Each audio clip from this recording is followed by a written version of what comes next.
ನಮಸ್ಕಾರ. ಹೈಕೀಜಿ ಸಹಯೋಗದ ಗುಡಿಯ ನೋಡಿರಣ್ಣ ಕಾರ್ಯಕ್ರಮಕ್ಕೆ ಸ್ವಾಗತ. ಪ್ರತಿ ವಾರವೂ ಒಂದೂರು, ಅಲ್ಲಿನ ಪ್ರಸಿದ್ಧವಾದಂತಹ ದೇಗುಲ, ಆ ದೇಗುಲದ ಬಗ್ಗೆ ನಿಮಗೆ ಗೊತ್ತಿರದಂತಹ ವಿಶೇಷವಾದ ಮಾಹಿತಿಯನ್ನ ನಿಮ್ಮ ಮುಂದಿಡೋದೇ ನಮ್ಮ ಗುಡಿಯ ನೋಡಿರಣ್ಣ ಕಾರ್ಯಕ್ರಮದ ವಿಶೇಷತೆ. ಈ ವಾರ ಗುಡಿಯ ಅರಸಿ ನಾವು ಪಯಣವನ್ನ ಬೆಳೆಸಿರುವಂತಹದ್ದು ಕೊಡಗಿನ ನಾಡು ಸುಂದರ ಬೀಡು ಭಾಗಮಂಡಲಕ್ಕೆ. ಬನ್ನಿ, ಭಾಗಮಂಡಲದೆಡೆ ಪಯಣ ಬೆಳೆಸೋಣ.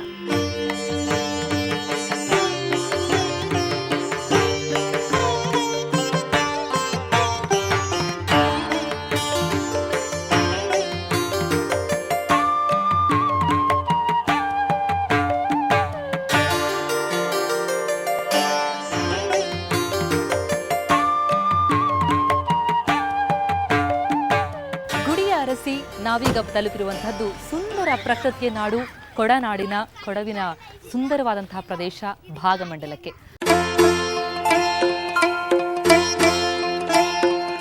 ಇದು ಕಾಫಿ ನಾಡು, ಕೊಡಗಿನ ರಮಣೀಯ ಸ್ಥಳ.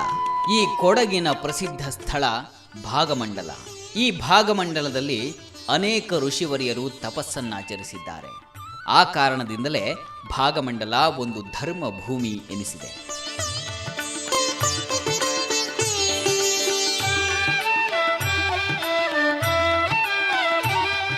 ಭಗಂಡೇಶ್ವರ ದೇಗುಲಕ್ಕೆ ಹೋಗುವ ಮುನ್ನ ಪ್ರವೇಶದಲ್ಲೇ ನಿಮಗೆ ಸ್ವಾಗತಿಸುತ್ತೆ ಈ ಒಂದು ಫಲಕ. ಇಲ್ಲಿರುವಂತಹ ವಿಚಾರ ಏನಪ್ಪಾ ಅಂತಂದ್ರೆ, ಜೀರ್ಣೋದ್ಧಾರ ಮಾಡುವಾಗ ಈ ದೇವಸ್ಥಾನವನ್ನ ಜೀರ್ಣೋದ್ಧಾರ ಮಾಡಿದಂಥದ್ದು ದೊಡ್ಡ ವೀರ ರಾಜೇಂದ್ರ ಮಹಾರಾಜರು. ಹಾಗಾಗಿ ಅವರ ನೆನಪಿಗಾಗಿ ಅವರ ಸಹಿ, ಅವರ ಹಸ್ತಾಕ್ಷರ ಈ ದೇವಸ್ಥಾನದಲ್ಲಿ ಮೂಡಿದೆಯಂತೆ. ಅದು ವಿ ಎನ್ನುವ ಅಕ್ಷರ. ಆ ಅಕ್ಷರ ಎಲ್ಲಿದೆ ಎನ್ನುವುದನ್ನು ಹುಡುಕಿ ಅನ್ನುವಂತಹ ಕ್ಲೂವನ್ನ ಈ ಬೋರ್ಡಲ್ಲಿ ಕೊಡಲಾಗಿದೆ. ಹಾಗಿದ್ರೆ ಬನ್ನಿ, ದೇವಸ್ಥಾನಕ್ಕೆ ಒಳ ಹೋಗಿ ದೇವಸ್ಥಾನದ ಮಹಿಮೆಯೊಂದಿಗೆ ಆ ವಿ ಹಸ್ತಾಕ್ಷರ ಎಲ್ಲಿದೆ ಅನ್ನೋದನ್ನ ನಾವು ಕೂಡ ಹುಡುಕೋಣ.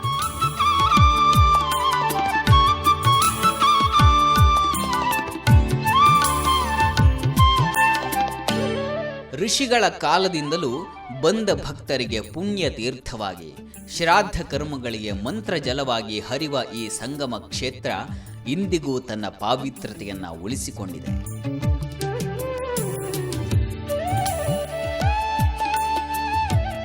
ಇದು ಬಹಳ ಪವಿತ್ರವಾದಂತಹ ಸ್ಥಳ. ಇಲ್ಲಿ ಕಾವೇರಿ, ಕನ್ನಿಕಾ, ಸುಜ್ಯೋತಿ ಈ 3 ನದಿಗಳ ಸಂಗಮವಾಗುತ್ತೆ. ಈ ಪವಿತ್ರವಾದಂತಹ ಸ್ಥಳಕ್ಕೆ ಬಂದು ಶ್ರಾದ್ದಾದಿ ಕಾರ್ಯಗಳನ್ನು ನೆರವೇರಿಸ್ತಾರೆ. ಹಾಗೆಯೇ ಬರುವಂತಹ ಭಕ್ತಾದಿಗಳೆಲ್ಲ ಇಲ್ಲಿಗೆ ಬಂದು ಮೊದಲು ಈ ಪವಿತ್ರವಾದಂತಹ ನೀರಿನಲ್ಲಿ ಪ್ರೋಕ್ಷಣೆ ಮಾಡಿಕೊಂಡು ನಂತರವೇ ಭಗಂಡೇಶ್ವರ ದೇವರ ದರ್ಶನಕ್ಕೆ ಹೋಗುವಂತಹದ್ದು. ಬನ್ನಿ, ನಾವು ಕೂಡ ದರ್ಶನಕ್ಕೆ ಹೋಗೋಣ.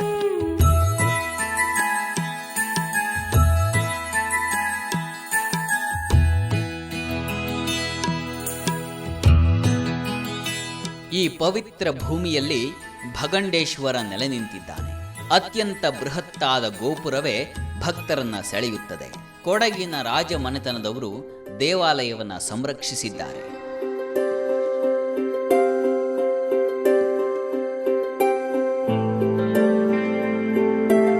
ಬಹಳ ವಿಶಾಲವಾದಂತಹ ದೇಗುಲ, ಅದರಲ್ಲೂ ಸುಂದರವಾದಂತಹ ಕೇರಳ ಶೈಲಿಯಲ್ಲಿ ಸ್ಥಾಪಿಸಿರುವಂತಹ ದೇಗುಲ. ಇಲ್ಲಿ ಇದೇ ಸ್ಥಳದಲ್ಲಿ ಭಗಂಡ ಮಹರ್ಷಿಗಳು ತಪಸ್ಸನ್ನಾಗೈದಿದ್ರು. ಹಾಗೆಯೇ ಇಲ್ಲಿ ಸುಬ್ರಹ್ಮಣ್ಯ ದೇವರನ್ನ ಪ್ರತಿಷ್ಠಾಪಿಸಿದ್ದು ಕೂಡ ಭಗಂಡ ಮಹರ್ಷಿಗಳೇ.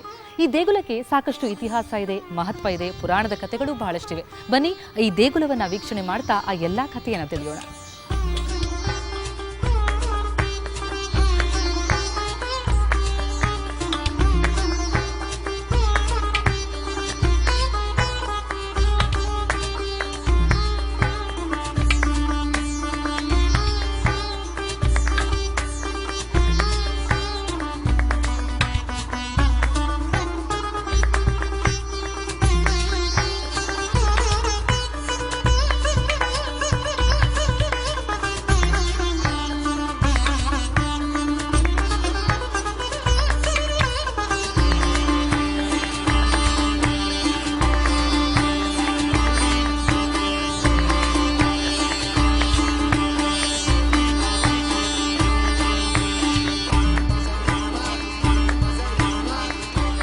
ನಾನಾಗಲೇ ನಿಮಗೆ ಮಹಾದ್ವಾರದಲ್ಲಿ ಎಂಟರ್ ಆಗ್ತಾ ಇರುವಂಥದ್ದೇ ಒಂದು ಕ್ಲೂ ಬಗ್ಗೆ ಮಾತನಾಡಿದ್ದೆ.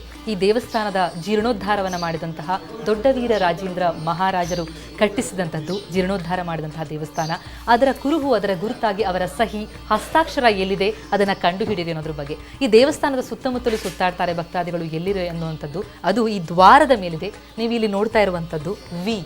ಈ ವಿ ದೊಡ್ಡ ವೀರರಾಜೇಂದ್ರ ಮಹಾರಾಜರ ಹಸ್ತಾಕ್ಷರ. ಇದರ ಗುರುತನ್ನೇ ಹುಡುಕಲಿಕ್ಕೆ ಬರುವಂತಹ ಭಕ್ತಾದಿಗಳು ಇಡೀ ದೇಗುಲವನ್ನು ಸುತ್ತಾಡ್ತಾರೆ. ಈ ಗುರುತನ್ನು ಕಂಡುಹಿಡಿದ ನಂತರ ಆ ಖುಷಿಯಲ್ಲೇ ಮುಂದೆ ಹೋದರೆ ನಮಗೆ ಸಿಗುವಂಥದ್ದು ಭಗಂಡೇಶ್ವರ ದೇವರು. ಭಗಂಡೇಶ್ವರ ದೇವರ ದರ್ಶನವನ್ನು ಬನ್ನಿ ಮಾಡೋಣ. ಇಲ್ಲಿ ಭಗಂಡೇಶ್ವರನೇ ಸನ್ನಿಧಿಯ ಕೇಂದ್ರ ಬಿಂದು. ಈ ಸ್ಥಳ ಭಗಂಡ ಮುನಿಗಳಿಗೆ ಸುಬ್ರಹ್ಮಣ್ಯ ಸ್ವಾಮಿ ಒಲಿದು ಕೊಟ್ಟ ಭೂಮಿಯಾದರೂ ಇಲ್ಲಿ ಭಗಂಡೇಶ್ವರನೇ ಮುಖ್ಯ ಆರಾಧ್ಯ ಮೂರ್ತಿ. ನಾಗೇಂದ್ರಹಾರಾಯ ತ್ರಿಲೋಚನಾಯ ಭಸ್ಮಾಂಗರಾಗಾಯ ಮಹೇಶ್ವರಾಯ ನಿತ್ಯಾಯ ಶುದ್ಧಾಯ ದಿಗಂಬರಾಯ ತಸ್ಮೈ ನಕಾರಾಯ ನಮಃ ಶಿವಾಯ.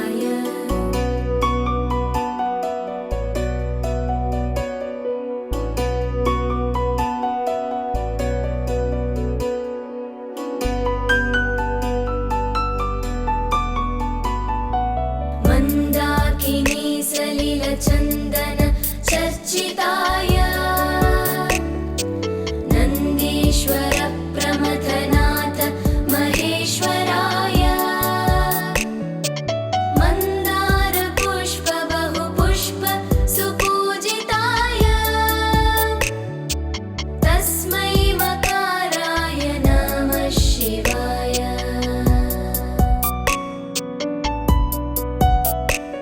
ಇಂಥ ದಿವ್ಯ ಸನ್ನಿಧಿಯಲ್ಲಿ ಸುಬ್ರಹ್ಮಣ್ಯ ಸ್ವಾಮಿಯ ಮೂರ್ತಿಯನ್ನು ಸ್ಥಾಪಿಸಿದ್ದಾರೆ. ಭಗಂಡ ಮಹರ್ಷಿಗಳು ತಪಸ್ಸುಗೈದಂತಹ ಈ ಸ್ಥಳದಲ್ಲಿ ಮಹರ್ಷಿಗಳ ತಪಸ್ಸಿಗೆ ಮೆಚ್ಚಿದಂತಹ ಸುಬ್ರಹ್ಮಣ್ಯ ಅವರಿಗೆ ದರ್ಶನ ಕೊಟ್ಟಿದ್ದು ಮಾತ್ರವಲ್ಲ, ಇಲ್ಲೇ ನೆಲೆ ನಿಂತಿದ್ದಾನೆ. ನಿತ್ಯಾರಾಧಿತ ರೂಪಾಯ ಭಕ್ತ ಮಂಗಳಕಾರಿಣೇ ಕುಕ್ಕೆ ಕ್ಷೇತ್ರ ನಿವಾಸಾಯ ಸುಬ್ರಹ್ಮಣ್ಯಾಯ ತೇ ನಮಃ. ಇಲ್ಲಿ ವಿಷ್ಣು ದೇವಾಲಯವೂ ಇದೆ. ಒಂದು ರೀತಿಯಲ್ಲಿ ಹರಿಹರ ಸಂಗಮ ಕ್ಷೇತ್ರವೆಂದು ಹೇಳಬಹುದು. ಕಣ್ವ ಮಹರ್ಷಿಗಳು ಇಲ್ಲಿಗೆ ಬಂದಿದ್ರಂತೆ. ಬಂದಂತವರು ಇಲ್ಲಿ ಮಹಾವಿಷ್ಣುವನ್ನ ಪ್ರತಿಷ್ಠಾಪಿಸಿದ್ರು ಅಂತ ಹೇಳ್ತಾರೆ.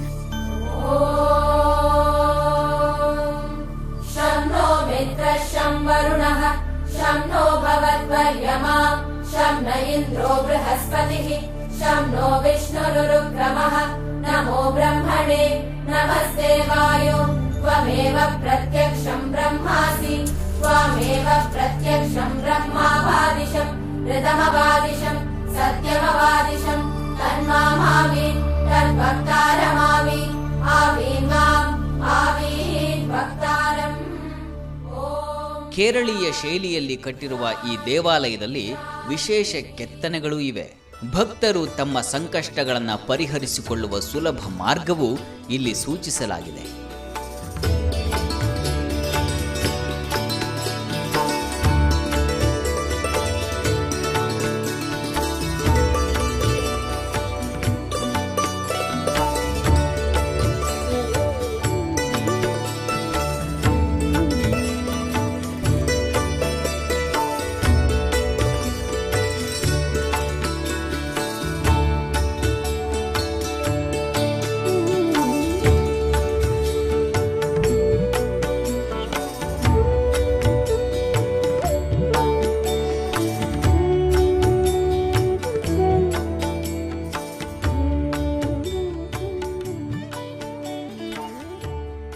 ಈ ಸುಬ್ರಹ್ಮಣ್ಯ ಪ್ರಾಕಾರವನ್ನು ಪ್ರದಕ್ಷಿಣೆ ಮಾಡ್ತಾ ಬಂದರೆ ಇಲ್ಲಿ ನಮಗೆ ಬಹಳ ಕೌತುಕಗಳು ವಿಚಾರಗಳು ಸಿಗುತ್ತವೆ. ಅಂದರೆ ನೀವಿಲ್ಲಿ ನೋಡ್ತಾ ಇದ್ದೀರಿ, ಇಲ್ಲಿ ನೀವು ಬಂದಂಥವರು ನಾಗದೋಷ ಇರುವಂಥವರು ಇಲ್ಲಿ ಬಂದು ನಮಸ್ಕರಿಸಿದರೆ ಇರುವಂತಹ ದೋಷವೆಲ್ಲ ಪರಿಹಾರವಾಗುತ್ತೆ ಅನ್ನುವಂತಹ ನಂಬಿಕೆ ಇದೆ. ಹಾಗೆಯೇ ಇಲ್ಲಿ ಹಲ್ಲಿ ದೋಷ ಇರುವಂಥವರು ಬಂದು ಇಲ್ಲಿಗೆ ಬಂದು ನಮಸ್ಕರಿಸಿದರೆ ಹಲ್ಲಿ ದೋಷ ಕೂಡ ಪರಿಹಾರವಾಗುತ್ತೆ ಅನ್ನುವಂತಹ ಪ್ರತೀತಿ ಇದೆ. ಹಾಗಾಗಿ ಬಂದಂಥವರು ಇಲ್ಲಿಗೆ ಬಂದು ನಮಸ್ಕರಿಸಿ ಮುಂದುವರಿತಾರೆ. ಜೊತೆಗೆ ನೀವಿಲ್ಲಿ ನೋಡ್ತಾ ಇರುವಂತೆ ಇಲ್ಲಿ ಸೂರ್ಯ ಚಂದ್ರರ ಚಿತ್ರಗಳನ್ನು ನೋಡ್ತಾ ಇದ್ದೀರಿ. ಇಲ್ಲಿ ನಿಮಗೆ ಮಕರ ಸಂಕ್ರಮಣದಂದು ನೇರವಾಗಿ ಸೂರ್ಯನ ಕಿರಣಗಳು ಇಲ್ಲಿ ಬೀಳ್ತವಂತೆ. ಹಾಗಾಗಿ ಇದು ಕೂಡ ಬಹಳ ಮಹತ್ವವನ್ನು ಪಡೆದುಕೊಳ್ಳುತ್ತೆ. ಈ ರೀತಿಯ ಚಿತ್ತಾರಗಳನ್ನು ಸಾಕಷ್ಟು ನೀವು ಈ ದೇಗುಲದಲ್ಲಿ ಕಾಣಬಹುದು. ಇದು ಈ ದೇಗುಲದ ಮಹತ್ವವನ್ನು, ಜೊತೆಗೆ ಇಲ್ಲಿರುವಂತಹ ಇನ್ನಷ್ಟು ಕಥೆಗಳನ್ನು ನಿಮಗೆ ವಿವರಿಸುತ್ತೆ. ಈ ನವರಾತ್ರಿಯ ಪರ್ವ ದಿನದಲ್ಲಿ ಇಲ್ಲಿ ವಿಶೇಷ ಪೂಜಾ ಕ್ರಮ ನೆರವೇರುತ್ತದೆ. ರಾಜ ಮನೆತನದವರು ಧಾನ್ಯ ತುಂಬಿ ದೇವರಲ್ಲಿ ಭಿನ್ನವಿಸುವ ವಾಡಿಕೆ ಇದೆ.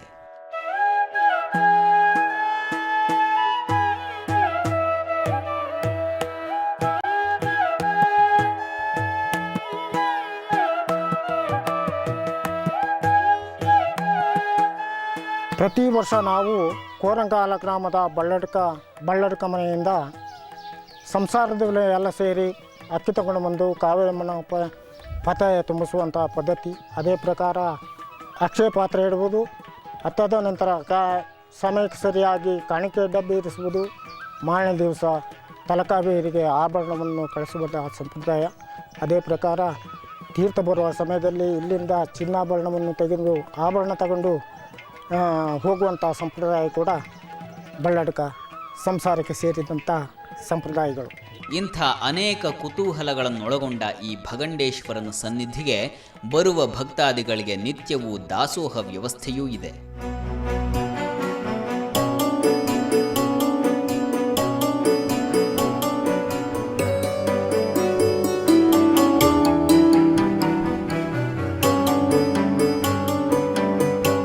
ಬರುವ ಭಕ್ತಾದಿಗಳಿಗೆ ಇದೊಂದು ಪವಿತ್ರ ಯಾತ್ರಾ ಸನ್ನಿಧಿ.